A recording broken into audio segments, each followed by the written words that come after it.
Bonjour, bienvenue à vous pour cette entrevue exclusive avec Thierry Cabil et Christian Cotten sur une affaire qu'on a déjà suivie depuis longtemps, qu'on vous a présentée et qu'on va encore continuer à vous évoquer la suite des événements. Bonsoir à vous deux. Bonsoir. Oui, bonsoir, bonjour, bonsoir. Évidemment, toujours là. Bonsoir Patrick. Bonsoir Patrick. Alors, comment allez-vous, messieurs, et où est-ce qu'en est cette affaire alors? Parce que je sais qu'il y a eu des audiences. Il y a eu un peu de nouveau aussi, beaucoup de nouveaux, des réactions d'en face. Donc voilà, si vous pouvez nous expliquer où est-ce qu'on en est à peu près. Beaucoup de nouveaux depuis le 24 avril. Alors pour rappeler un peu les...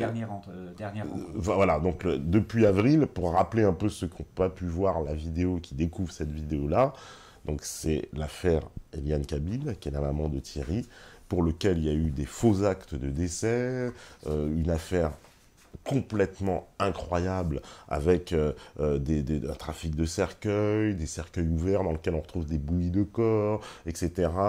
On présume qu'il y a eu du trafic d'organes. Enfin, c'est une affaire absolument incroyable qui implique des hommes politiques, des mairies, des logiciels d'état civil trafiqués, très importants. Donc voilà, c'est vraiment bon pour ceux qui voudraient encore avoir les détails. De toute façon, on en reparlera, mais vous pouvez aller sur les précédentes vidéos pour savoir un peu les tenants de cette affaire. Oui, alors, où est-ce qu'on en est aujourd'hui? Là, on est plus dans un point d'actualité. Tout à fait. Pour ceux qui connaissent déjà un peu le dossier, ceux qui ne connaissent pas du tout, effectivement. Il vaut mieux aller voir les vidéos pour avoir les détails. Mais on en reparlera, je vous expliquerai à la fin. De toute façon, on reviendra complètement sur cette affaire bientôt dans une très grosse émission. Oui, on va reprendre là où nous en sommes aujourd'hui. Depuis le 25 avril, 24 avril exactement, il s'est passé beaucoup de choses. À cette époque-là, nous avons fait connaître à M. Jean-Pierre Blazy, le maire de Gonesse, une citation directe pour faux en écriture publique. L'émission que nous avons faite ensemble a eu pas mal de répercussions puisque l'avocat de M. Blazy nous poursuit pour atteinte à la présomption d'innocence, pour diffamation au civil pour commencer, au pénal ensuite pour Thierry et pour moi, avec des audiences qui vont venir un petit peu plus tard, courant septembre, et après octobre et janvier.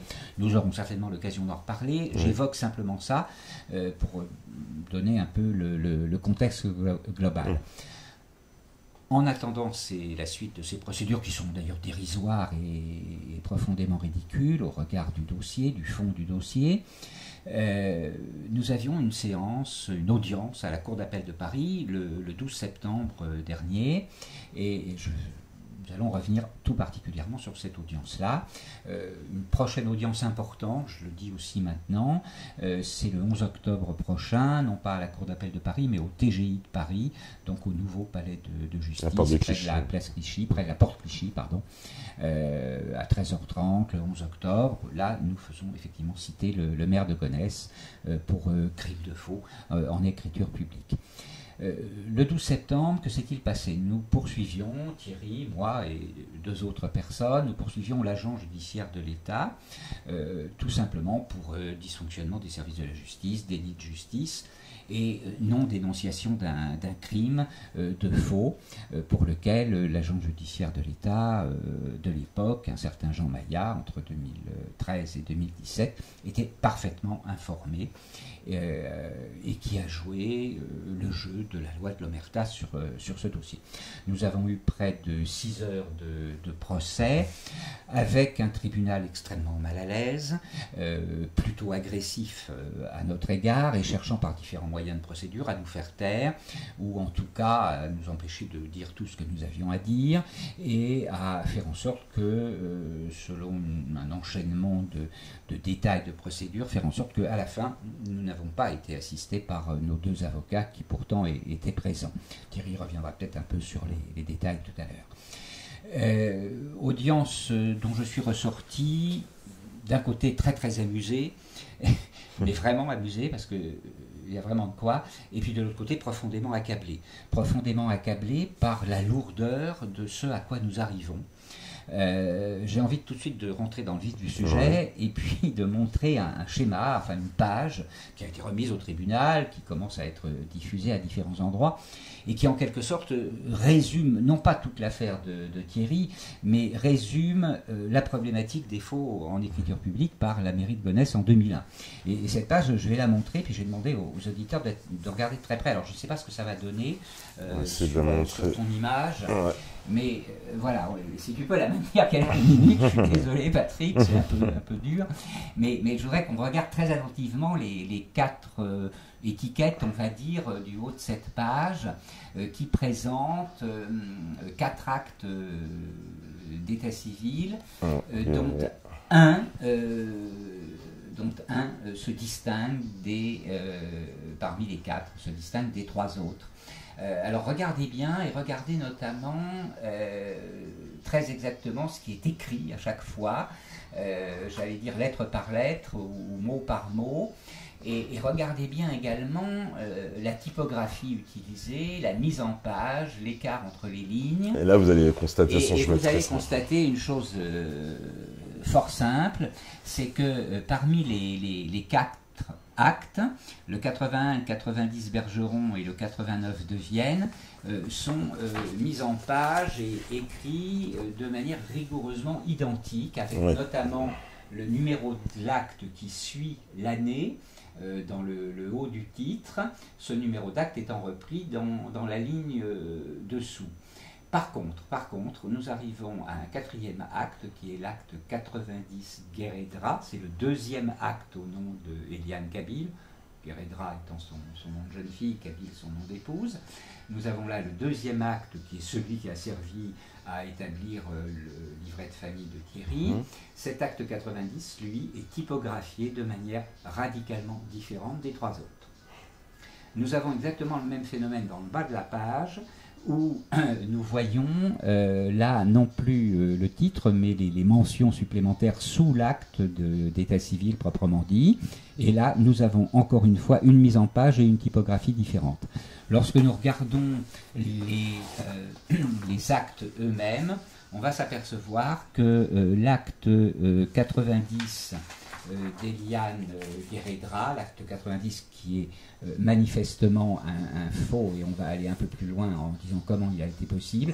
Cet acte est mis en page de manière différente par rapport à la page avec l'entête de la mairie. Il est plus large que les 3 autres qui sont effectivement mis en page différemment. Alors qu'est-ce que tout ça veut dire? C'est un peu ce schéma-là, c'est un petit peu la cerise sur le gâteau que nous avons mis des mois à découvrir, tout simplement parce qu'on n'avait pas vu ces détails-là avec Thierry. Qu'est-ce que ça veut dire? Ça veut dire que la mairie de Gonesse en 2001 a utilisé vraisemblablement une forme de doublon du logiciel, 2 versions du logiciel. Et pour l'instant, évidemment, personne ne peut répondre à cette question. Comment est-ce possible? C'est possible parce que quelqu'un, à un moment, a décidé que ça allait l'être et a donc mis en place des procédures techniques nécessaires et suffisantes pour produire, pendant une période, un faux acte au nom d'Eliane Kabyl, sachant que l'acte 81, on le démontre par ailleurs avec d'autres, avec un ensemble de pièces, est lui aussi fatalement un faux. Alors,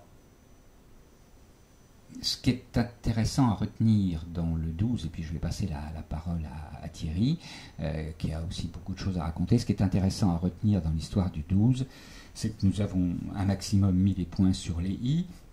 Bien entendu, la présidente a tout fait pour qu'un de nos témoins, très exactement le directeur de la société Arpège, éditeur du logiciel de gestion, ne réponde pas à une question qui était la question centrale. Comment m'expliquez-vous les différences de typographie entre ces 4 actes? Le témoin n'a pas pu répondre parce que la présidente l'en a empêché.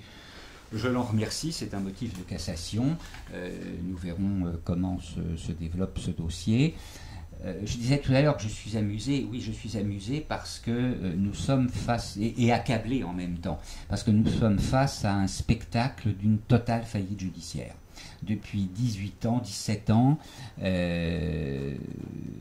bientôt 18, quantité d'acteurs de l'État, d'agents administratifs, fonctionnaires divers et variés, dont un certain nombre de magistrats, juges et parquetiers, ont appliqué sur ce dossier, alors que les preuves et les évidences de faits criminels, et je pense que Thierry va expliquer pourquoi au regard de l'Y notamment, pourquoi je parle de faits criminels, l'évidence était sous leurs yeux, jamais personne n'a voulu voir.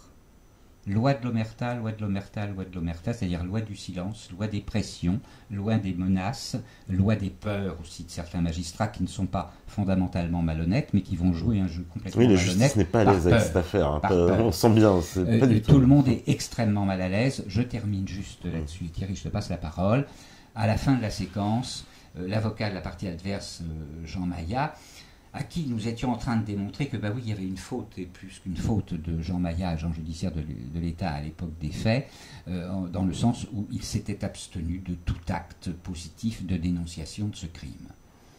Et nous lui avons rappelé, même s'il affirme que c'est un mensonge, nous lui avons rappelé qu'il a déclaré devant notre avocat je ne prends pas ce dossier, Madame la Présidente, enlevez mon nom de ce dossier. Lorsque l'agent judiciaire de l'État avait voulu que Maître Grelon le défende, les services de l'État, dans le dossier Kabyle ou civil, cet avocat a refusé de défendre l'agent judiciaire de l'État en disant ce dossier est indéfendable. C'est-à-dire que l'avocat lui-même sait que le dossier est indéfendable, mais ça ne fait rien, il fait son job. Je m'arrête là. Thierry, je te laisse raconter sous un autre angle, parce qu'il y a tellement de choses à raconter sur ce dossier que nous n'en finirions pas. Est-ce que tu as des questions à poser oui, moi c'est un peu... puisqu'on non, c'est pas parce que moi j'ai mon micro. Oui. On est en train de faire c'est pour savoir un peu... Aussi, voilà, eux, ils sont en train de paniquer quelque part, c'est-à-dire qu'il y a une réaction en fait en face, là, c'est ça qu'on peut dire. Oui, il y a eu une réaction, et déjà une des réactions surprenantes, ça a été donc, en tout cas, la façon dont ils ont opéré pour empêcher que Maître Dominique Kounkou défende ce dossier. Ouais. C'est-à-dire qu'ils ont vraiment une peur, vraiment... qui s'est affiché Dominique Kounkou, donc là, avocat, celui qui a même écrit donc ce livre, qui a écrit donc le livre, parce que qui a écrit ce livre, qui s'appelle donc l'affaire Kabyle. Il a donc également donc choisi, puisque donc ce que Christian était en train donc d'évoquer, donc c'est les actes d'état civil, et les actes d'état civil, ça représente vraiment la faille dans cette affaire, et c'est la raison pour laquelle on se focalise là-dessus. Mais plus nous focalisons là-dessus, plus eux font comme si, justement, ces éléments n'existent pas. C'est la raison pour laquelle, donc, en tout cas, nous avons donc convoqué Maillat au tribunal, parce qu'à l'époque, donc, quand on lui avait envoyé donc, les 3 actes d'état civil, c'était donc pour réouvrir le dossier, chose qui s'est faite. Mais lui, qu'est-ce qu'il a fait ? Il a fait comme si ces éléments n'avaient jamais figuré dans le dossier. Je me rappelle même la réaction de Maître Dominique Kounkou, qui m'appelle un peu paniqué en me disant « Monsieur Kabyle, mais est-ce qu'on a oublié de mettre les 3 actes dans la procédure ?» Je dis « Absolument pas. » Et absolument pas, puisque j'ai veillé moi-même à ce que les 3 actes soient là, puisque pour moi c'était la partie la plus importante. C'est le pilier un peu. Donc effectivement, après vérification, donc on a donc constaté que les 3 actes étaient bel et bien présents, et ça a surpris tout le monde. On se dit « Mais à quel jeu joue-t-il ?» Et finalement, c'est pas un jeu, c'est vraiment un rôle qu'ils ont d'étouffer par tous les moyens cette affaire, et on sait très bien que cette brèche est extrêmement importante, et je vais vous montrer pourquoi, et je vais vous expliquer également le rôle qu'a ces actes d'état civil. Alors déjà, je vais retourner encore sur ce livre, parce que c'est vrai que ce livre pour moi est important, parce qu'il n'y en a pas beaucoup. On a fait 3000 tirages de ce livre, et j'estime que vraiment que tous les gens qui auront ce livre, ce sera vraiment une première, parce qu'en plus le dos, la 4e de couverture, et la couverture, elle est unique parce qu'elle montre vraiment comment la supercherie qu'ils ont utilisée pour falsifier donc ces actes d'état civil. Un registre avec 2 actes, ça n'existe pas. C'est toujours un seul acte par page. Là, il y en a 2. En plus, 2 avec le numéro 90 et avec 2 noms de personnes différentes, ce qui est impossible. Et la 4e de couverture, c'est Philippe Fortabat-Labattu qui l'a utilisée comme plaidoirie, ce qui fait que cette 4e de couverture est donc couverte par le secret de on la dit liberté d'expression et de parole, et de parole, au voilà, cours d'une audience. Voilà, au cours d'une audience. Et donc, ce qui m'intéresse aujourd'hui, donc, c'est vraiment, comme je vous le dis, c'est les 3 actes d'état civil, et puis voir comment ils ont réagi par rapport à ça. Alors déjà, nous, il faut savoir que nous, on a été extrêmement stratégique lors de ce procès, parce qu'on a fait venir donc 3 témoins, mais pas des moindres. Ces 3 témoins qu'on a déplacés, c'était donc, il y avait donc Jean-Luc Bringuet, donc l'expert en droit funéraire. Il y avait donc, alors ils ont été surpris quand ils ont appris qui il était. Ils ont dit, mais qui est ce monsieur? On a dû leur rappeler que lorsqu'il y a eu les attentats de Charlie Hebdo, du Bataclan, l'État a dû donc, il fallait enterrer donc les terroristes. Et on ne savait pas comment faire. Le seul qui pouvait apporter cette réponse, c'était donc cet expert, Jean-Luc Bringuet. Et il était là. Donc c'était gênant. Parce que quand le juge a une question sur un domaine qu'il ne connaît pas, ça peut être la mécanique automobile, ça peut être aviation, ça peut être au niveau électricité, ça peut être médical, il va faire donc appel, il va avoir recours à un expert. Donc on a utilisé les mêmes pratiques. Nous avons donc cherché donc un expert, mais il se trouve qu'il n'y en a qu'un seul. Donc on se les partageait de façon différente, mais là c'était donc dans l'affaire d'Eliane Kabyl et surtout sur les actes d'état civil. Il se trouve que les réponses qu'il a apportées aux questions que nous nous posions n'arrangent pas du tout les affaires de l'État. Et de ce fait, ces réponses ont fait comme si elles n'existaient pas. Pourtant, elles étaient là. Donc c'est la raison pour laquelle il est venu. Il est venu leur expliquer sa position concernant les 3 actes d'état civil et surtout la façon dont ils ont été édités.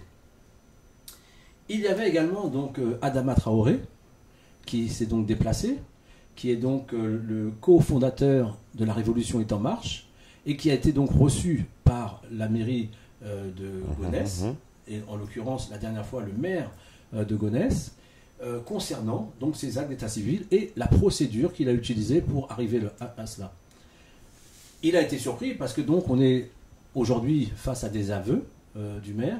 Il parle d'erreur, mais il se trouve qu'il y a donc un Y pour venir corriger, en tout cas ce qu'il appelle une erreur, comme une infraction judiciaire plus qu'une erreur, puisque là on parle de fautes relativement lourdes, on parle de faux en écriture publique, et on parle donc de sanction pénale, et qui devrait être jugé par une cour d'assises, de façon normale. Nous avons également donc fait déplacer également le PDG de la société Arpège. C'est celui donc qui édite les logiciels, qui donc est présent dans plus de 50% des mairies, c'est ça, oui, c'est un des plus répandus. Ouais. Et en tout cas, 50% des états civils sont réalisés à partir de ce logiciel.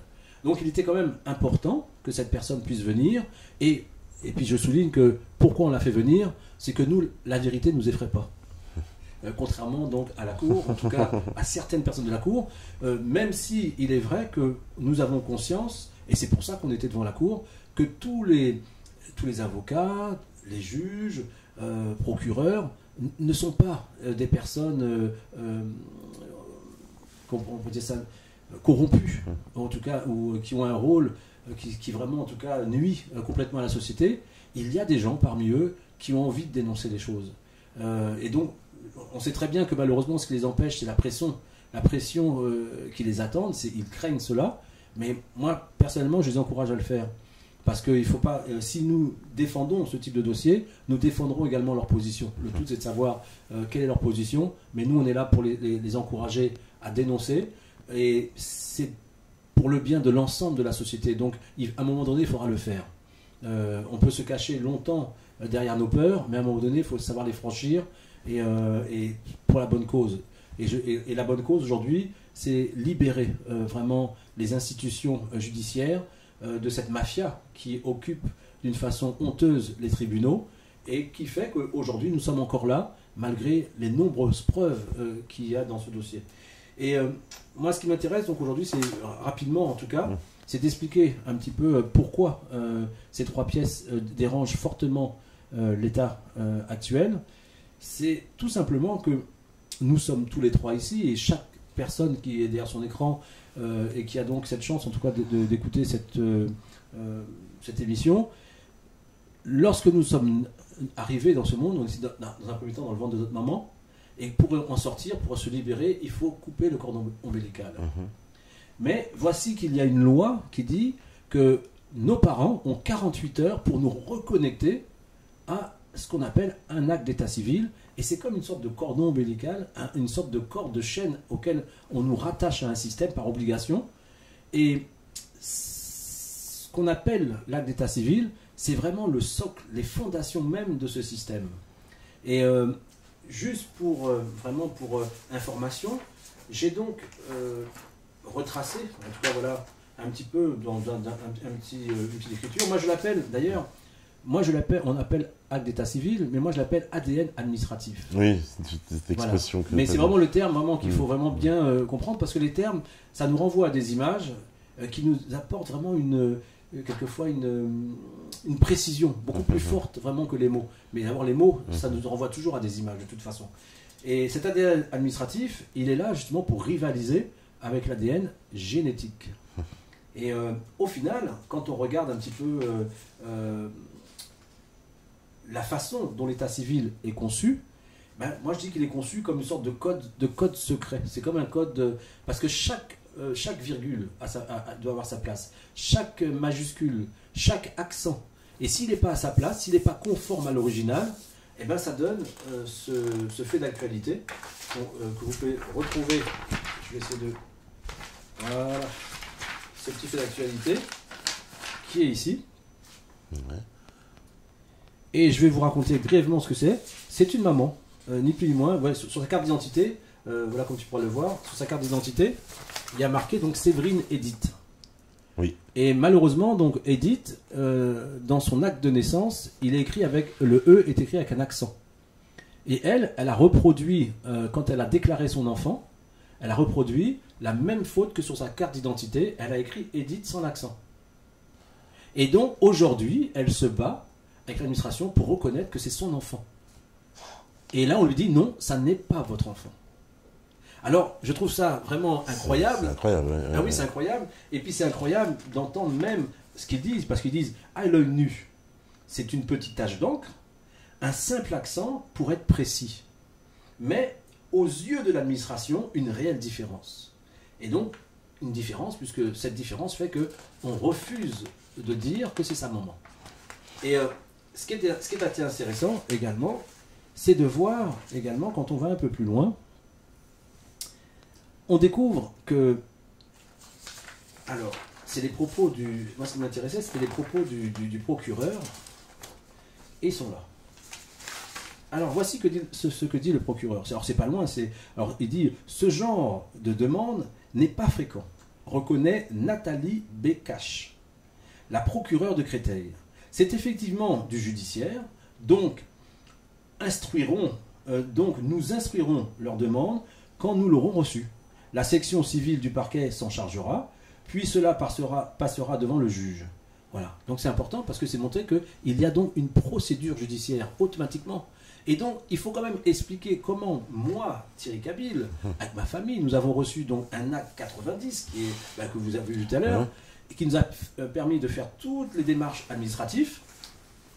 Et il se trouve que, puisqu'il a été produit, il ne peut plus être détruit.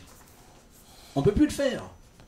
Donc il faut qu'ils expliquent comment ils ont détruit cet acte d'état civil, sans passer par le procureur, sans passer par le juge, et sans même informer la famille.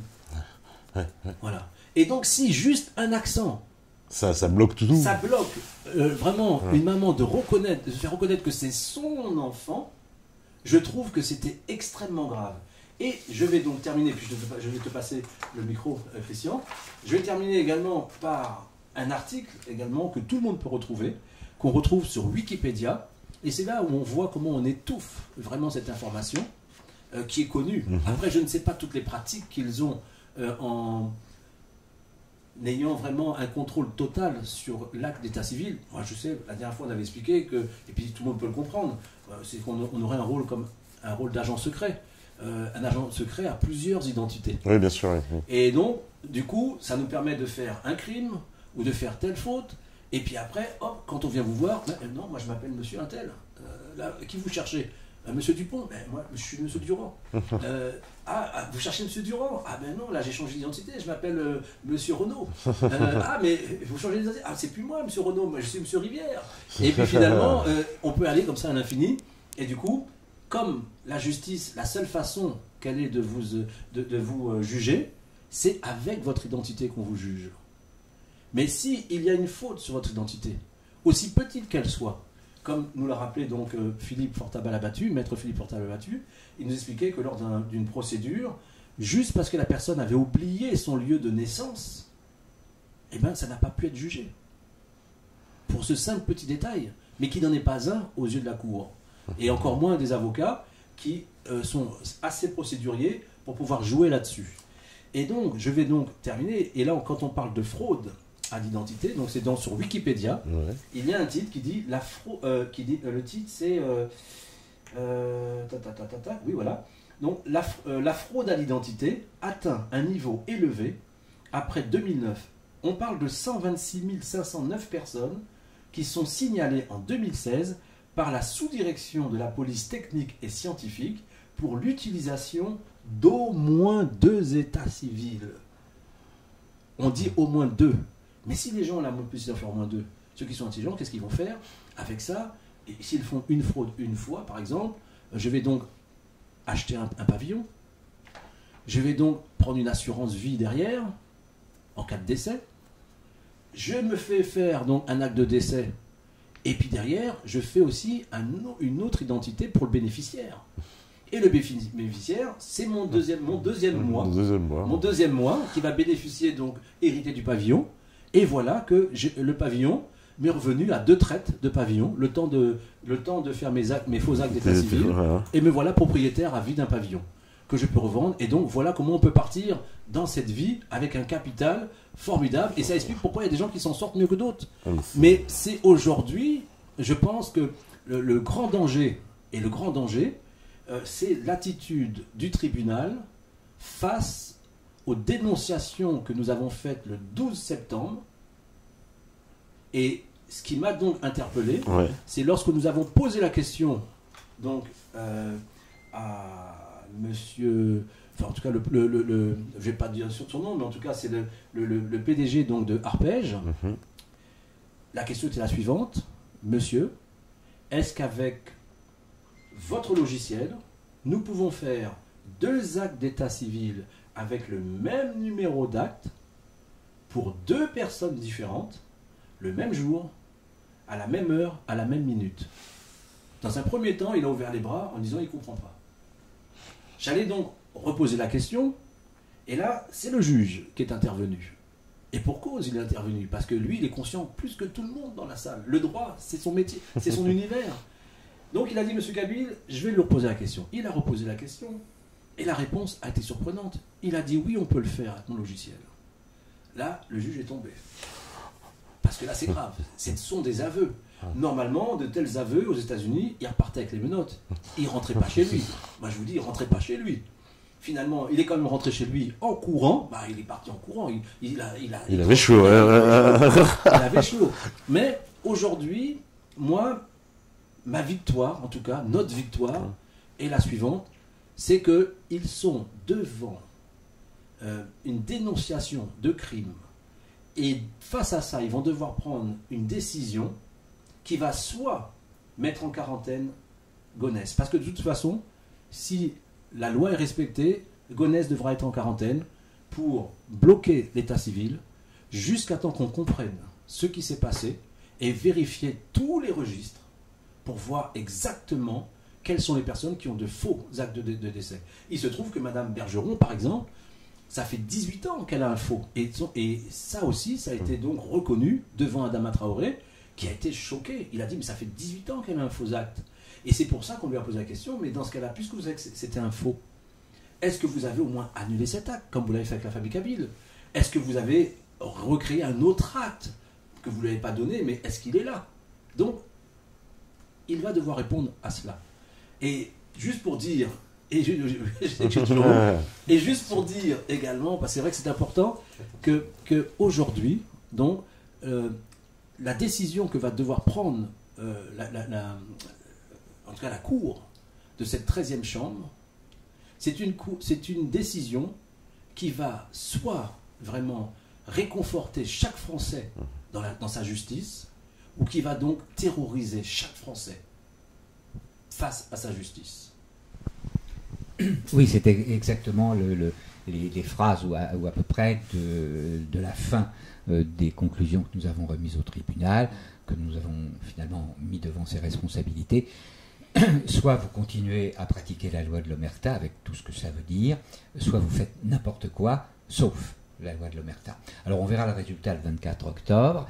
Je m'attends à peu près toutes les hypothèses.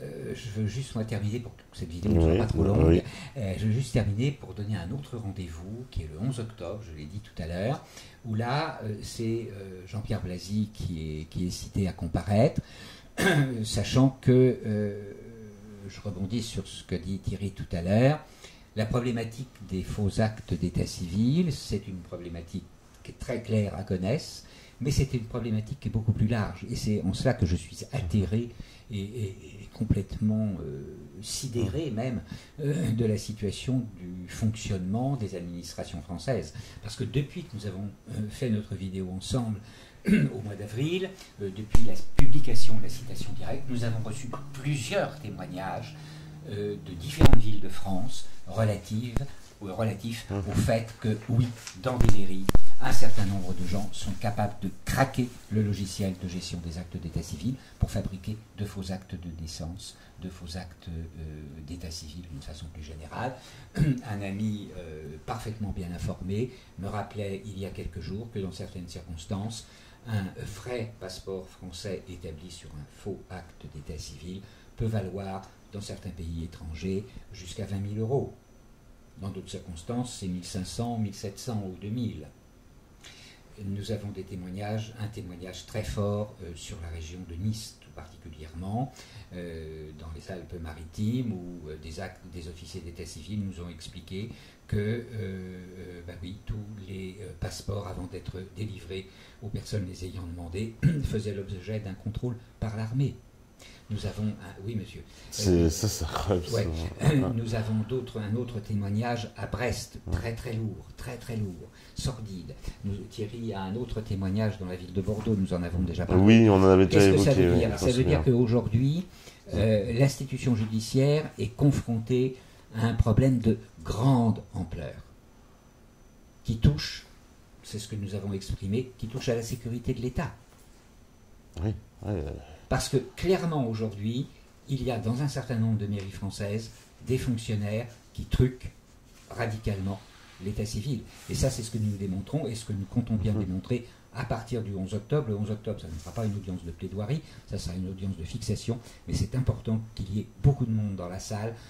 Nous étions près de 50 le 12 septembre, ce qui est vraiment une belle chose. Il y a eu beaucoup d'énergie qui s'est mobilisée sur ce procès et nous voudrions qu'il y en ait tout autant le 11 octobre parce que nous devons maintenir la pression sur l'État pour qu'il bouge, tout simplement qu'il bouge et qu'il sorte une fois pour toutes de la pratique de la loi de l'Omerta. Thierry, si tu veux rajouter quelque chose, mais je suis impitoyable sur le temps. Non, c'est parfait. Soit courte. Non, c'est vraiment... Non, moi je suis... en tout cas, si j'ai quelque chose à rajouter, ça concerne, parce que c'est vrai qu'on ne le fait jamais assez, c'est remercier Patrick Tepa, mais c'est vrai, c'est le remercier parce qu'il faut quand même l'encourager, en tout cas, parce qu'il nous reçoit, il prend des risques en nous recevant, puisque d'ailleurs, je vous rappelle que nous avons aujourd'hui donc une convocation dans peu de temps par le maire Blasy pour diffamation, parce que donc cette vidéo qui a été faite et qui dénonçait le craquage du logiciel dans sa mairie, alors que toutes les preuves sont là, le mettent vraiment en panique, et donc il faut nous faire taire par tous les moyens qu'ils soient, et il souhaite effectivement donc nous sanctionner par rapport à cela. Donc vraiment, Patrick, nous te remercions grandement, profondément pour vraiment l'invitation que tu nous fais, et la possibilité donc d'informer au plus grand nombre possible les citoyens français qui sont plus que concernés, parce que, comme je le disais, nous avons 5 sens. Par exemple, si on dit quels sont vos 5 sens, on aura toujours une hésitation à le faire, mais parmi ces 5 sens, il y a un 6e qu'on peut appeler l'état civil, qu'on utilise tout autant que nos 5 sens, parce que quand on appelle nos enfants par leur prénom, c'est une partie de leur état civil qu'on interpelle, et donc on ne se rend pas compte que vraiment, cette partie qui nous enchaîne à ce système, aujourd'hui, est remise en cause par le comportement, je dis bien, de ce qui va se juger prochainement, le 24 octobre. Nous attendons donc leur réponse. Bien sûr que nous ne nous arrêterons pas là, que nous irons en cassation. La cassation donc obligera d'une certaine façon, s'ils en ont conscience, à mettre en quarantaine donc Gonesse. Et si ça ne leur suffit pas, nous irons à la Cour européenne. Et je doute fortement que les autres pays vont soutenir la France dans leur folie, parce que c'est une véritable folie. Ouais, je pense que c'est notre prochain rendez-vous. Notre prochain rendez-vous, justement, ce sera le 1er octobre. Okay. Et donc le lundi 1er octobre, on fera une émission spéciale donc avec Thierry et Christian sur cette thématique qu'on pourra aborder en profondeur, puisque ce sera lors d'un direct avec 2 heures d'émission, comme vous avez l'habitude. Donc dans ce cas, vous pouvez commencer déjà aussi à préparer vos questions, si vous avez des éléments à apporter. En tout cas, cette émission, donc je vous l'annonce déjà pour le 1er octobre. Rendez-vous pour la suite de l'affaire. Merci à toi, Patrick. Merci à vous et à la prochaine. Salut tout le monde.